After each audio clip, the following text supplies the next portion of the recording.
Hi everyone, আজি হৈছে আমাৰ ডাঙৰ খুৰীৰ বাৰ্থডে গতিকে তেখেতৰ কাৰণে এটা সাৰপ্ৰাইজ কেক বনাই আছো আৰু গধুলিকে আমি সকলোৱে সাৰপ্ৰাইজ দিম আৰু এফালে মই কেকটো ক্ৰাম কোট কৰি থৈছিলো আৰু এতিয়া কৰি আছো ফাইনেল আইচিং অলপমান খৰকে ক্ৰীম মুভ কৰিছো যেহেতু আৰু এটা কেকৰ অৰ্ডাৰ আছে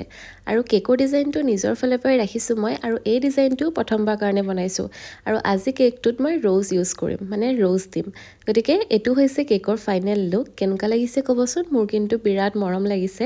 আৰু এনেকুৱা যেহেতু প্ৰথমবাৰ কাৰণে বনাইছো ৰ'জ দি পিনি গতিকে মই ইয়াত কালাৰ দুটা ৰাখিছো ব্লু আৰু পিংক আৰু বাকিখিনি ভিডিও ইয়াতে লগাই দিছো যেটো সাৰপ্ৰাইজ আছিল সেইখিনি আপোনালোকে চাই ভাল পাব বুলি আশা কৰিলো আৰু বাকি কেক অৰ্ডাৰ কৰিবলৈ হলে স্ক্ৰিনত দিয়া নাম্বাৰটোত যোগাযোগ কৰিব Happy birthday to you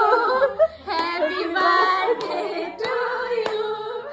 Happy birthday dear Puri Happy birthday to you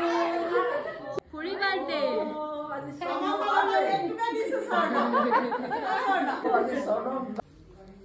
Happy birthday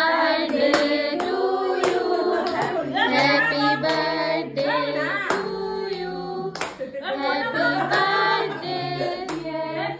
Happy birthday, dear.